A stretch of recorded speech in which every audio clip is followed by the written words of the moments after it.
Allez, on va partir dans quelques secondes donc pour la course catégorie SX2, le SX Tour en piste pour ce Supercross de Lille. 5 secondes. Allez, le départ est important pour pouvoir faire une belle course. Allez, Maxime Després une nouvelle fois aux avant-postes. Ouais, très bon départ, il reste à l'intérieur ici avant les hoops. Allez, tout à l'heure on avait eu Maxime Després qui s'était imposé dans la première course. Ben Watson, le Britannique, qui avait terminé deuxième, il avait fait un bon retour, Ben Watson. Et bien cette fois-ci il est déjà au contact de Maxime Després, il attaque Ben Watson, c'est bon, c'est passé la chute la faute, de Maxime Després. Il a essayé de recouper la trajectoire mais il n'a pas laissé assez de marge. Et on a en quelque sorte le scénario inverse de la première manche, où tout à l'heure Maxime Després s'était vite échappé et Watson avait dû remonter. Et bien là c'est l'inverse, il va falloir remonter pour Maxime Després. Ben Watson est en tête, le Britannique. J'ai aperçu Tomado aux alentours de la 5e place, 5e, 6e même. Allez, la série de hoops ici. Attention à la petite erreur de Ben Watson, la grosse erreur même. Ouais, il a pris un coup de raquette sur le dernier hoops. Il a failli rater le virage. Alexis Vérag qui prend la première place. Oh, mais là il va se faire attaquer à l'intérieur. Alexis qui va participer au championnat d'Europe MX2 la saison prochaine, avec une structure managée par son papa Bruno. Allez, il résiste bien Alexis. Voilà, c'est chaud entre les deux pilotes. Il reste bien à l'intérieur ici. Allez, excellente sortie pour Alexis Vérag. Une famille passionnée de motocross, les Vérag.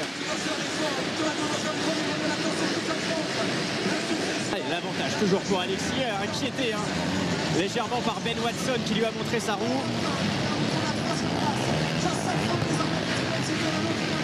À la 3e place, Arnaud Aubin. On aura Théo Robtin 4e.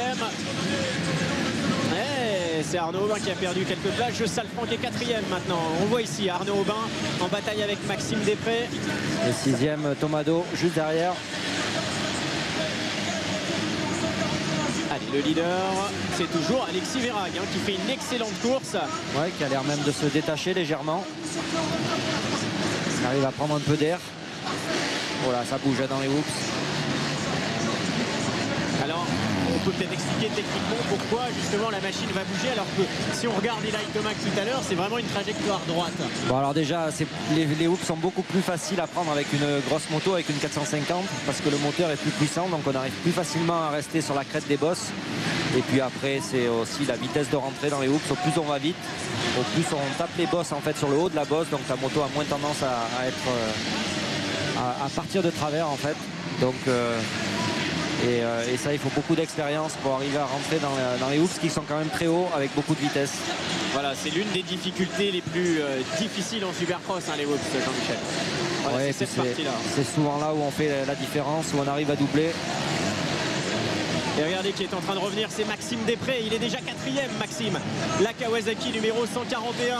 Maxime Després à l'intérieur ici sur Théo Robtin. Allez, le triple d'arrivée. Ouais, il est très vite parce qu'il avait chuté. Alors là, il le fait complètement à l'extérieur. Superbe. Beau dépassement. C'est le vainqueur tout à l'heure de la première finale de la catégorie SX2. Alors on voit qu'il a du rythme qui va vite. Et il est en train de faire une soirée exemplaire, Maxime Després, nouvellement arrivé chez Kawasaki Bud Racing. Ah, puis il va vite, il a du rythme. Allez, il va aller sur l'intérieur. Et Ben Watson, maintenant son concurrent direct, il avait terminé 2e tout à l'heure. Watson, l'attaque, il est plus rapide, Maxime Després. Ah, il va l'attaquer là.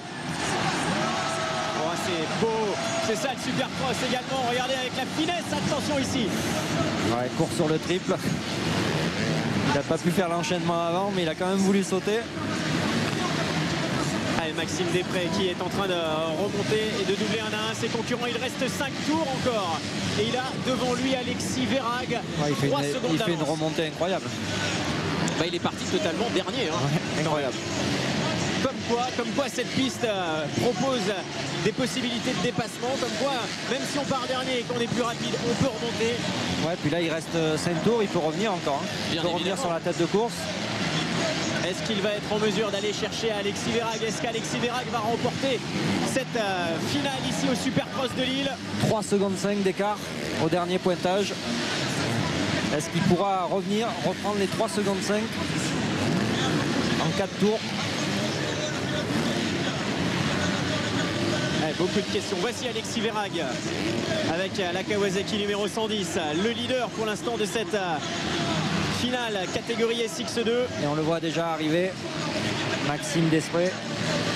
Voilà, ça bouge aussi dans les hoops beaucoup. Tout à l'heure, pas tomber. Alexis Vérag avait terminé 7e. 7e tout à l'heure, Alexis Vérag. Et là, il est en tête de cette manche. Regardez le retour. Derrière, le style incroyable de Desprez. 2 secondes. Il a gagné plus d'une seconde et demie. 1 seconde et demie de repris. Et il reste 3 tours. Attention à ces 3 derniers tours qui risquent d'être intenses pour cette catégorie SX2. Ah, il va y arriver. Il va le rejoindre juste dans le dernier tour. Alexis Vérag va-t-il réussir à contenir cette pression que va lui mettre Maxime Desprez? Va-t-il réussir à contenir les assauts du leader de cette catégorie, du vainqueur tout à l'heure de la première course? La chute d'Alexis Vérag. Il était en tête, il menait cette finale. Et la chute derrière. On a Théo Reptin qui a chuté. Voilà, là c'est grosse chute à la sortie des hoops. Ah, ils ont été surpris justement juste derrière, ce qui donne la tête de course à Maxime Desprez, la 2e place à Tomado. Jos Salfranc qui est maintenant 3e, Ben Watson est 4e. Un gros rebondissement. Ouais, effectivement, les pilotes qui restent bloqués là-bas dans le virage juste après la série de whoops. On a Tomado donc 2e position maintenant. Voici en plan large les pilotes là-bas qui sont bloqués. Et on rentre dans le dernier tour maintenant. Dernier tour, on va revenir sur la tête de course. On voit ici Jos Salfranc qui occupe la 3e place. Il est à la fois manager de team et pilote. Ouais, c'est pas facile à gérer pour lui. Surtout, ils ont changé de marque, ils sont passés chez Honda, donc beaucoup de travail. Voilà, donc dernier tour. Incroyable rebondissement. Coup de théâtre dans ces derniers tours là. Grosse chute à la sortie des hoops et puis les pilotes derrière qui n'ont pas pu éviter la chute. Maxime Desprez avec un retour exceptionnel va réussir à aller chercher une 2e victoire consécutive ici à Lille pour ce Supercross. Maxime Desprez s'impose. Ouais, belle course, superbe course. La 2e position pour Tomado à 7 secondes derrière. La 3e place pour Jos Salfranc. 4e position pour Ben Watson. 5e place Nicolas Aubin. Arnaud Aubin. Arnaud Aubin, pardon, effectivement.